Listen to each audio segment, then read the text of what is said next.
ആദിയോഗി ശില്പത്തിൻ്റെ ആ ഒരു ഏരിയയിലാട്ടോ കോയമ്പത്തൂർ. അപ്പോൾ കണ്ടൊരു കാഴ്ചയാണ് ഭയങ്കര അത്ഭുതപ്പെടുത്തി. ഈ ഒരു ഒമ്നിയുടെ കാരിയർ നോക്കുകയാണെ ഭയങ്കര രസമായിട്ടുണ്ട് കേട്ടോ, ഭയങ്കര മാച്ചുമായിട്ടുണ്ട്. അപ്പോൾ കണ്ടപ്പോൾ ഒന്ന് പരിചയപ്പെടുത്തിയതാണ്. നിങ്ങളെ കെയർ ഓഫിൽ ഒമ്നിയുള്ള ചങ്കൾക്ക് മെൻഷൻ ചെയ്തോളിട്ടോ, അടിപൊളിയായിട്ടുണ്ട്. ഈ ഒരു കാരിയറിനെ പറ്റി നിങ്ങളെ അഭിപ്രായം കമൻറ്റിലൂടെ അറിയിക്കട്ടോ. എൻ്റെ അഭിപ്രായത്തിൽ ഏകദേശം ഒരു ട്രാവലറിൻ്റെ ഒക്കെ ആ ഒരു സ്ട്രെച്ചിങ് അതിൻ്റെ ഒക്കെ ഒരു കാരിയറിൻ്റെ ലുക്കിൽ അവർ ചെയ്തിട്ടുണ്ട്.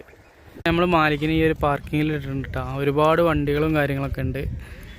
ആ ഒരു ഭാഗത്തായിട്ട് ടോൾ വരുന്നുണ്ട് കേട്ടോ. 30 രൂപയാണ് നമുക്ക് വണ്ടി പാർക്ക് ചെയ്യാൻ വേണ്ടിയിട്ട് ആവശ്യമായത്. കാർ പാർക്കിംഗ് അങ്ങോട്ട്, ബൈക്ക് പാർക്കിംഗ് അങ്ങോട്ട് എന്നുള്ളത്. പിന്നെ ഡ്രോൺ ഉപയോഗിക്കാൻ പാടില്ല എന്ന് എഴുതിയിട്ടുണ്ട്. ക്ലൈമറ്റ് അടിപൊളി ആയതുകൊണ്ട് തന്നെ നല്ല ഭംഗിയുണ്ട് കേട്ടോ. ഇവിടെ ഇങ്ങനെ ആയിട്ടാണ് ആദിയോഗി ശില്പം ഉള്ളത്. 110 അടി ഉയരമുണ്ട് എന്നുള്ളതാണ് കേട്ടോ അതിൻ്റെ ഏറ്റവും വലിയ ഹൈലൈറ്റ്. അത്യാവശ്യം കോട കാര്യങ്ങളൊക്കെ ഉണ്ട് ഇവിടെ. റൈസിനൊക്കെ വേണ്ടിയിട്ട് ഇതുപോലത്തെ വണ്ടികൾ കാര്യങ്ങളൊക്കെ ഉണ്ട് കേട്ടോ. കോട ഇറങ്ങിയിട്ടുണ്ട്, നല്ല വൈബ് കിട്ടുന്നു ഇവിടെ. സാധാരണ ഇവിടെ ചൂടുണ്ടാവില്ല എന്നൊക്കെ പറഞ്ഞിട്ടുണ്ട്. അതുപോലത്തെ വണ്ടി വേണമെങ്കിൽ യൂസ് ചെയ്യട്ടെ നമുക്ക്. പക്ഷെ നമുക്ക് നടക്കാനാണ് ആഗ്രഹം. ആ കാണുന്നതാണ് ആദിയോഗിൻ്റെ പ്രതിമ കേട്ടോ. 110 അടി ഉയരമുണ്ട്. പിന്നെ പ്രധാനമന്ത്രി വന്നിട്ടാണ് ഉദ്ഘാടനം കഴിച്ചതെന്നൊക്കെ ഉള്ള കാര്യങ്ങളൊക്കെ ഇതിന് ഹൈലൈറ്റ് ആക്കിയിട്ടുണ്ട് കേട്ടോ. ചുറ്റുപുറമായിട്ട് കയറുന്ന ഭാഗത്ത് തന്നെ കടകൾ കാര്യങ്ങളൊക്കെ ഉണ്ട് കേട്ടോ. ഇങ്ങനെയായിട്ട് ഡീറ്റെയിൽ മൊത്തമായിട്ട് കൊടുത്തിട്ടുണ്ട് കേട്ടോ. വീട്ടിൽ ഇതുപോലെ കാളകളുണ്ട്. കാളകൾക്ക് വേണമെങ്കിൽ നമുക്ക് തീറ്റ കാര്യങ്ങളൊക്കെ കൊടുക്കാവുന്നതാണ്. കാളകൾക്ക് ഫീഡ് കൊടുക്കാൻ വേണ്ടിയിട്ട് ഇവിടെ ഇതുപോലത്തെ ഉരുളകളാക്കി വെച്ചിട്ടുണ്ട് കേട്ടോ. അതിന് പ്രത്യേക ചാർജ് കാര്യങ്ങളൊക്കെയാണ് വരുന്നത്. കുടിവെള്ളത്തിൻ്റെ ഒരു ഏരിയ കാണുന്നുണ്ട്. ചുറ്റുപുറം നോക്കുമ്പോൾ നല്ല കോട കേട്ടോ, നല്ല കാലാവസ്ഥയാണെന്നുള്ള കേട്ടോ. നമ്മൾ പറഞ്ഞ പ്രതിമ അവിടെ ഉണ്ട്, അങ്ങോട്ട് നമുക്ക് പോകണം. ഫുള്ള് സ്റ്റീലിലാണ് നിർമ്മിച്ചിട്ടുള്ളത് എന്നൊക്കെ ഉള്ള ഹൈലൈറ്റ് കാര്യങ്ങളൊക്കെ ഉണ്ട് കേട്ടോ. എന്താണ് പശുവാണേ? ഭയങ്കര മോഡല് മുടിയിട്ടാ. ചെറിയ കല്ലുകളാണ്. പിന്നെ ബ്ലാക്ക് ലൈന് കണ്ടില്ലേ? നമ്മൾ ഇതിനോട് അടുത്തുകൊണ്ടേ ഇരിക്കുകയാണ് കേട്ടോ. നല്ല കാലാവസ്ഥയാണ് ഇവിടെ. മേഘങ്ങൾ കോടകളൊക്കെ ഇങ്ങനെ പാറി കളിച്ച് നടക്കുന്നുണ്ട് കേട്ടോ. നല്ല കോടയാണ് ബാക്കത്തെ മലമ്മൽ. ഇപ്പോഴും ഇതിൻ്റെ വർക്കുകൾ ഓരോന്നും നടന്നുകൊണ്ടിരിക്കുകയാണ് കേട്ടോ. ഇത് വമ്പം ഫേമസ് ആയതുകൊണ്ട് തന്നെ വേൾഡ് റെക്കോർഡിലേ ഇടം പിടിച്ചൊരു പ്രതിമയാണ് കേട്ടോ. നമ്മൾ അറ്റ് ലാസ്റ്റ് ആദിയോഗി ശില്പം വേൾഡ് റെക്കോർഡ് എടുത്ത ആദിയോഗി ശില്പത്തിൻ്റെ തൊട്ടടുത്ത് എത്തിക്കൊണ്ടിരിക്കുകയാണ്. ഈ പ്രതിമയുടെ പ്രത്യേകത എന്ന് പറയുന്നത് മെറ്റലാണെന്നുള്ള കേട്ടോ. മൊത്തത്തിൽ അതിൻ്റെ സ്ട്രെച്ചിങ് ഒക്കെ അടിപൊളിയാണ്. വിട്ടുനിന്ന് നോക്കുമ്പോൾ നമുക്ക് ചെറുതായി തോന്നുമെങ്കിലും അടുത്തേക്ക് എത്തിക്കൊണ്ടിരിക്കുമ്പോൾ ഒരുപാട് വലുപ്പമായിട്ട് തോന്നുന്നുണ്ട് കേട്ടോ. ചന്ദ്രക്കലയും ആ മേഘമൊക്കെ കൂടി കാണുമ്പോൾ വേറെ തന്നെ ഒരു ഭംഗി ഫീൽ ചെയ്യുന്നുണ്ട്. ഒരു ഏരിയയിൽ ഇതുപോലത്തെ ചെറിയ കടകളൊക്കെ ഉണ്ട് കേട്ടോ. വർക്ക് നടന്നുകൊണ്ടിരിക്കുന്നുണ്ട് ഓരോ ഭാഗങ്ങളും. ക്രെയിനൊക്കെ ഉപയോഗിച്ചിട്ടാട്ടോ ഓരോ വർക്കുകൾ എടുത്തുകൊണ്ടിരിക്കുന്നത്. പക്ഷെ നമ്മൾ അതിൻ്റെ അടുത്തുകൊണ്ടേയിരിക്കുകയാണ്. ഇനി അടുത്തെത്തുമ്പോൾ എത്രത്തോളം ഭംഗി ഫീൽ ചെയ്യില്ല, കാരണം ഒരുപാട് വലുപ്പമായിട്ടോ. നൈറ്റിൽ ലാസർ കാര്യങ്ങളൊക്കെ വെച്ചിട്ട് ഇതിൻ്റെ ഒരു പ്രദർശനം ഉണ്ട്. അപ്പോൾ അത് നമ്മൾ എന്തായാലും കഴിഞ്ഞിട്ട് ഇവിടുന്ന് മടങ്ങുള്ളൂ കേട്ടോ. എല്ലാ ദിവസവും 7 മണിക്ക് എന്നൊക്കെ കൊടുത്തിട്ടുണ്ട്. ഒരുപാട് ആൾക്കാരുണ്ട് കേട്ടോ. ചെറുതായിട്ട് മഴത്തുള്ളി കാര്യങ്ങളൊക്കെ വരുന്നുണ്ട്. ഇവിടെ അടുത്തെത്തിയപ്പോഴാണ് ഇത്രയും ആളുകൾ ഇവിടെ ഉണ്ടെന്നുള്ളത് മനസ്സിലായത് കേട്ടോ. ലാസ്റ്റ് നമ്മൾ ഇതിൻ്റെ അടുത്തേക്ക് എത്തി. ആള് വിചാരിച്ചാലും ഇവിടെ നിന്നൊന്നും കാണാൻ തന്നെ ഇല്ല കേട്ടോ, അത്രയും ഹൈറ്റാണ്. ഇവിടെ വരെ നമുക്ക് ചെരുപ്പിന് അലോട്ടുള്ളൂ കേട്ടോ. ഈ ഒരു ഭാഗത്തായിട്ട് നമ്മൾ ചെരുപ്പ് അയച്ചു വെക്കേണ്ടതായിട്ടുണ്ട്. ഇതിൽ പൂജകൾ കാര്യങ്ങളൊക്കെ നടക്കുന്നുണ്ട്. താമരക്കുളങ്ങൾ കാര്യങ്ങളൊക്കെ ഉണ്ട് കേട്ടോ.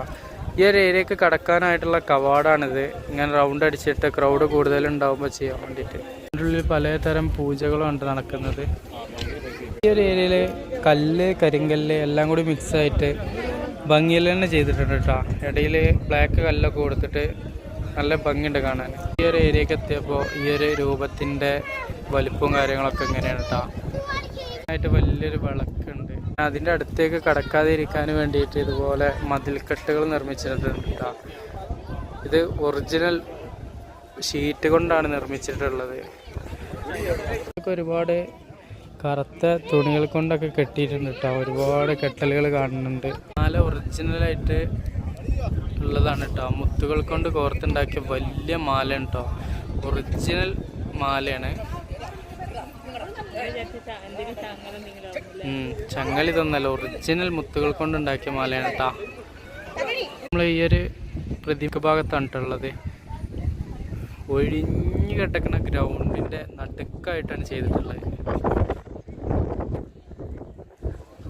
അടുത്ത് വന്ന് കാണുമ്പോൾ ഏകദേശം നമുക്ക് ഇതിൻ്റെ ഈ ജോയിൻറ്റുകൾ കാര്യങ്ങളൊക്കെ നമുക്ക് ഫീൽ ചെയ്യുന്നുണ്ട് കേട്ടോ. വീട്ടിൽ നിന്ന് അത്രത്തോളം അല്ല, ഈ ബെൻഡുകൾ കാര്യങ്ങൾ ഇതൊക്കെ ഒരുപാടായിട്ട് ഫീൽ ചെയ്യുന്നുണ്ട്. ഒരു ജോയിൻറ്റ് ഇവിടെയൊക്കെ ആ ജോയിൻറ്റ്സ് ഉണ്ട് കേട്ടോ. ഭാഗത്തായിട്ടേ ഇതിൻ്റെ ഉൾഭാഗത്തേക്ക് കയറാനുള്ള ഡോറുണ്ട് കേട്ടോ. ബാക്ക് ഭാഗത്തായിട്ട് ബാക്ക് ഭാഗമാണ് ഈ ഒരു ഏരിയ. ഈ ഏരിയയിൽ നിന്നും എൻട്രൻസ് ഉണ്ടെന്ന് തോന്നുന്നുണ്ട് കേട്ടോ. പിന്നെ കാളകൾ കൊണ്ടാണ് ഇതൊക്കെ ഇങ്ങനെ വലിച്ചു കൊണ്ടുപോകുന്നത്. ആളുകളൊക്കെ കൊണ്ടുപോകാനൊക്കെ ഇതുപോലത്തെ കാളകളുണ്ട്.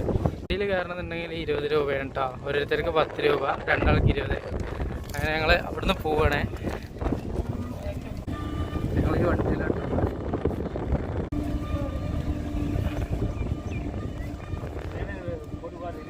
ഈ ഒരു ഏരിയ വരെ കേട്ടോ വണ്ടി ഉണ്ടാവുക. കുഴപ്പമില്ലല്ലേ, കടികളൊക്കെ രസമുണ്ട്.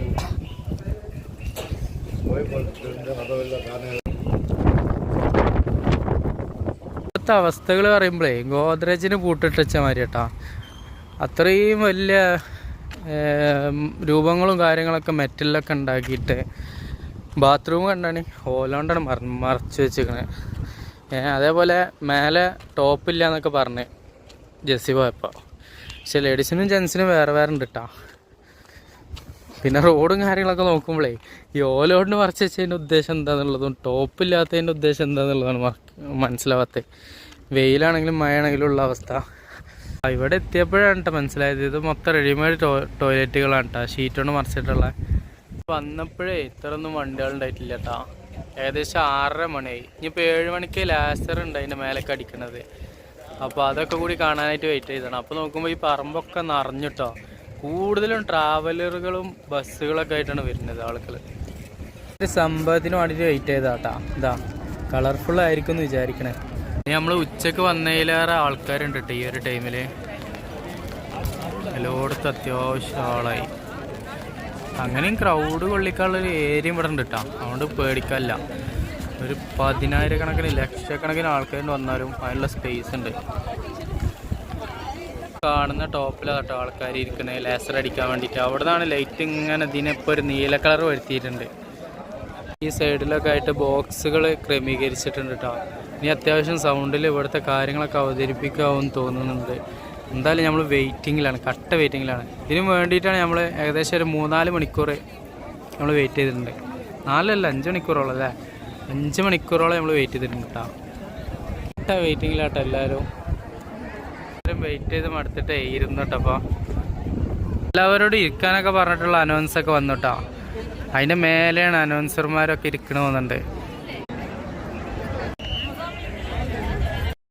ഇത്രയും ആളുകളുണ്ട് കേട്ടോ ഇവിടെ. ഈ ടൈം ആകുമ്പോഴത്തേന് ഈ ഗ്രൗണ്ട് നിറയണ ആളുകൾ ഇവിടെ എത്തി എന്നുള്ളതാണ് കേട്ടോ. ഒരുപാട് ആൾക്കാരുണ്ട്. നമ്മൾ പ്രതീക്ഷിച്ചതിലേറെ ഭംഗിയുള്ള പരിപാടിയാണെന്ന് തോന്നുന്നുണ്ട് കേട്ടോ. ഇവിടെ നിന്ന് അങ്ങോട്ടുള്ള വീഡിയോ വേറൊരു പാർട്ടാക്കിയിട്ട് ചെയ്യുക.